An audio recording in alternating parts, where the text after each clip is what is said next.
এক অলৌকিক ঘটনার সাক্ষী হল বিশালগড়ের পূর্ব লক্ষ্মীবিল গ্রাম পঞ্চায়েতের শিবটিলা এলাকার গ্রামবাসীরা। নবম শ্রেণীর ছাত্র মনোজিৎ ছোটবেলা থেকেই ঠাকুর অন্তপ্রাণ। ঠাকুর পুজো দেওয়া, দেবদেবীর গল্প পড়া আর টিভি ও মোবাইলেও ঠাকুরের সিরিয়াল দেখতে খুবই পছন্দ তার। কিন্তু বিগত ৩ মাস যাবৎ মনোজিতের সাথে যা হয়েছে তা সত্যি কোনো অলৌকিক ঘটনা থেকে কম নয়। বাংলা জ্যৈষ্ঠ মাস থেকেই মনোজিৎ এক অদ্ভুত স্বপ্ন দেখছে। তার স্বপ্নে নাকি স্বয়ং মা দুর্গা এসে কাঁদছেন। মনোজিৎকে মা দুর্গা বারবার বলছেন নদীর পাড়ে একটা কলস আছে, সেই কলসটি তুলে এনে মায়ের পুজো করতে।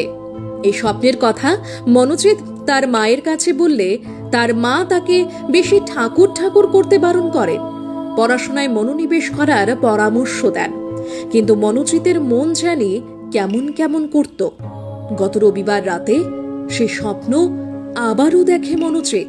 তাকে আবারও মা দুর্গা আবাহন করেন, তাকে বলেন, তুই আয়, আমি আছি, তোর কিচ্ছু হবে না, আমাকে মুক্ত কর। মনোজিৎ আর থাকতে পারেনি। ঠাকুমার সাথেই ওই রাতে ঘুমিয়েছিল সে। রাত্রি প্রায় 3:30টায় নিজে থেকেই উঠে পড়ে ঘুম থেকে। এই গভীর অন্ধকারে বাড়ি থেকে প্রায় 1.5 কিলোমিটার দূরে নদীর পাড় থেকে সেই কলস উদ্ধার করে নিয়ে আসে সে।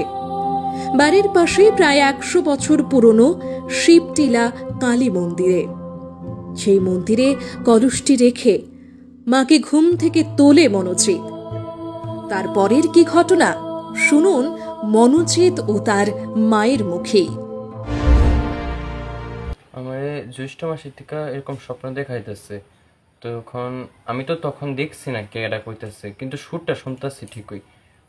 ওইখান থেকে আনতাম নদীর পাড় থেকে। কি আনতাম? ঘরটা। তখনকার জ্যৈষ্ঠ মাসে দেখছি এই স্বপ্ন, আবার আষাঢ় মাসে আবার একই স্বপ্ন দেখছি এটাই। তখন শ্রাবণ মাসে দেখছি ওইখানে ঘরটা আনতাছি পরে একটা সাপ উঠছে। তখনকার আমার সঙ্গে একজন গেছিল। তুমি স্বপ্নে দেখতেছো? হ্যাঁ হ্যাঁ। তখন আমি দেখছি না কেডা গেছিল। তখনকার আমার সঙ্গে যে গেছে হ্যাঁ সাপটা দেখতে মানে মাথা ঘুরে ফিরে গেছে, কিন্তু আমার এদিকে শরীরে দিয়ে লাগিয়ে গেছে সাপটা। আমিও ভয় পেয়ে গেছি গা, কিন্তু আমার কিচ্ছু হয়েছে না। তখনকার আমি ওইটা লইয়া আয়া পড়তেছি, আমি দেখতেছি।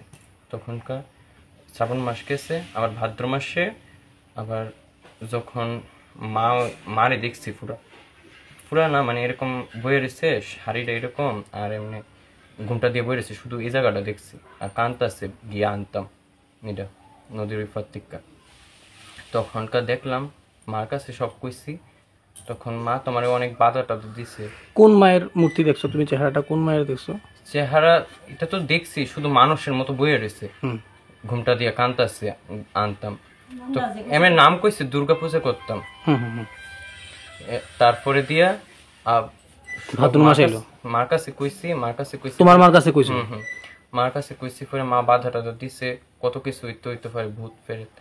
তখনকার শনিবারে দেখছি, তারপর রবিবারে, সোমবারে সকালবেলা, শনিবারে দেখছি পরে সোমবারে। তখনকার দেখতেছি যে আমার স্বপ্নের ভিতরে কইতাছে আর কি, তুই কোনো ভয় পাইস না, আমি আছি, এরপর দিয়া আমি ঘুমাইতে উঠছি। পরে এরকম আমি স্বপ্নটা দেখে উঠতে গেছি, আমি ডরাইতেছি। কয়টা বাজে তখন? তখন তো আমি ঘড়ি দেখছি না, এমনি অন্ধকারই। অনুমান 3টা বাজবো। আচ্ছা। তখনকার আমি উঠা ঠাম্মারে ডাক দিচ্ছি পরে আমি ঠাকুমা আমার ডর লাগতেছে, একটু বাইরে চলো না। বাইরে গেছি, বাইরেটা এসি পরে ঠাম্মা ঘুমাই গেছে, কইতে পারে না। তখনকার হঠাৎ করে যে কিতা হইলো মানে এরপরে আমি কিচ্ছু কইতাই না। তখন এটা লইয়া আওয়ানোর সময় একটু কইতে পারে। মানে তুমি তখন এখান থেকে বাড়ি থেকে ওই নদীতে গেছো? নদী কতটুকু দূর তোমার এখান থেকে বাড়ি থেকে? তো 1.5 কিলোমিটার হইব। তারপর এখানে গেছো, গিয়া কি নদীর মধ্যে তুমি কি পাইছো? যাওয়ানোর সময় তো আমি কিচ্ছু কইতে পারি না। হ্যাঁ। তখন ওই স্বপ্ন যে দেখছি ওইটা মানে যে জায়গাতে আসছিল ওই জায়গাতেই আসছিল। মানে তুমি যেরকম জায়গা দেখছিলা স্বপ্ন ওই জায়গাতেই আসলো। কি জায়গাটা কিরকম আসলো? জায়গাটা তো এমনি বালু টালু আসছিল নদীর একদম কিনারে, বালু ফেকমারি ফুল টিল আসছিল। ঘরটা পুরাটা ওইটার নিচে আসলো, শুধু উপরে কান্দাটা যে এটা বাইশা আসিল, আবার ঘরটার ভিতরে বালু টালু আসলো। তুমি এটা পরিষ্কার করে নিয়ে এসো। হুম। তারপর তারপরে বাড়িতে অনেক সময় কইতে পারি। তখনকার অনেক সময় কইতে পারি ওইখানে রাখা মন্দিরের বারিন্দাতে রাখা, তখনকার আমি আমার সারা শরীরে ফেক বালু, তখনকার আমি মায়ের ডাক দিতাম আসছি, আমি ওই খাটে একলা ঘুমাইছি, ঠাম্মা ঘুমাইছি এই খাটো, আর মা বাবা ভাই এই ঘর ঘুমাইছি। তখনকার আমি মায়ের দরজার ডাক দিতেছি, মা উঠো না উঠো না। মা কো এত সকালে তো এত সকালে মাস্টার নাই, আমি কই একটু উঠো না দেখা যাও। তখনকার মা গিয়া দেখছে তো পাপারে ডাক দিচ্ছে। ঘরের মধ্যে কি আছিল? ঘরটার মধ্যে 3টা কুড়ি আছিল। 3টা কুড়ি, আর কিছু আসলো না?